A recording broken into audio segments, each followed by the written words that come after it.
रात के 11:50 थे। गांव की गलियां सुनसान थीं और चांदनी ने चारों ओर एक अजीब सी चुप्पी फैला रखी थी। तभी अचानक दूर से ढोल नगाड़ों की धुन सुनाई देने लगी। गांव के लोग चौंक गए। इतने देर रात ढोल नगाड़ों की आवाज़ कहाँ से आ रही थी? राहुल, जो गांव का सबसे जिज्ञासु लड़का था, अपने घर की छत पर चढ़ा और उसने देखा कि गांव के पुराने मंदिर के पास एक लंबी बारात आती दिख रही है। लेकिन ये कोई आम बारात नहीं थी। घोड़े पर सफ़ेद रंग के सजे धजे रथ पर बिठाया गया दूल्हा, जो पूरी तरह से पारदर्शी दिखाई दे रहा था।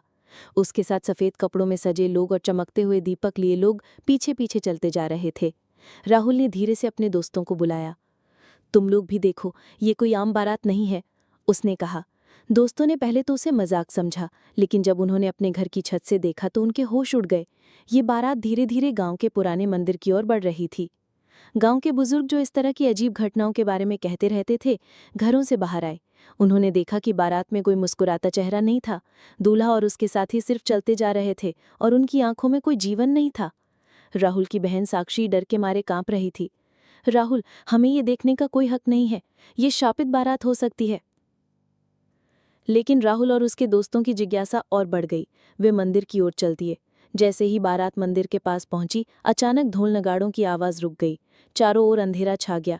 तभी दूल्हा रथ से उतरकर धीरे धीरे मंदिर के भीतर बढ़ा। उसके पीछे उसकी पूरी बारात भी मंदिर के अंदर चली गई। राहुल ने धीरे से अपने दोस्तों से कहा, चलो हम भी अंदर देखेंगे।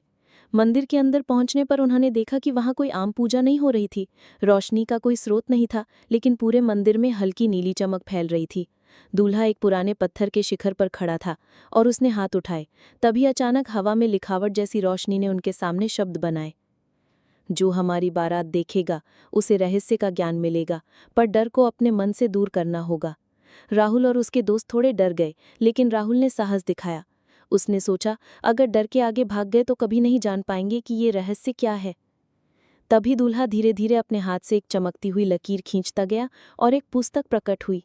ये कोई साधारण पुस्तक नहीं थी। इसके पन्ने हवा में खुद ब खुद पलट रहे थे और पन्नों में अजीब चित्र और शब्द चमक रहे थे। राहुल ने हिम्मत करके पुस्तक के पास हाथ बढ़ाया। जैसे ही उसने पुस्तक को छुआ, उसके दिमाग में अजीब सी आवाज़ गूंजने लगी। आवाज़ कह रही थी, इस बारात का रहस्य ये है कि ये उन आत्माओं की है जो अपने अधूरे सपनों को पूरा करने के लिए इस दुनिया में घूमती हैं। हर बार जो कोई हमारे रहस्य को समझ लेता है, उसकी आत्मा को भी ज्ञान और साहस मिलता है। राहुल और उसके दोस्त धीरे धीरे समझ गए कि ये कोई डरावनी घटना नहीं है। ये बारात उन आत्माओं की थी जो अपने लक्ष्य को पूरा किए बिना चली गई थी। जैसे ही राहुल ने ये बात समझी, बारात की चमक धीरे धीरे कम होने लगी। दूल्हा मुस्कुराया और कहता हुआ गायब हो गया। तुमने समझ लिया, अब तुम्हारी आत्माएं भी सीख जाएंगी। राहुल और उसके दोस्त बाहर आए। मंदिर के बाहर चांद की रोशनी में बारात कहीं दिखाई नहीं दी। गांव के लोग भी धीरे धीरे बाहर आए और सबने देखा कि मंदिर के आसपास सब कुछ शांति से बहाल था।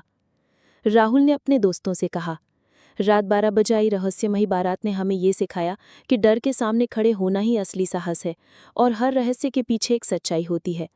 उस रात के बाद राहुल और उसके दोस्त हर बार रात 12 बजे किसी भी रहस्यमयी घटना के बारे में सोचते हुए अपने डर को पहचानते और अपने साहस को बढ़ाते। गांव के लोग भी अब भी उस रात की चर्चा करते हैं, लेकिन राहुल और उसके दोस्त जानते हैं कि जो उन्होंने देखा वो सिर्फ डर नहीं, बल्कि ज्ञान और साहस का प्रतीक था। और इस तरह रात 12 बजे आई रहस्यमयी बारात गांव के इतिहास में एक अनकही लेकिन अमर कहानी बन गई।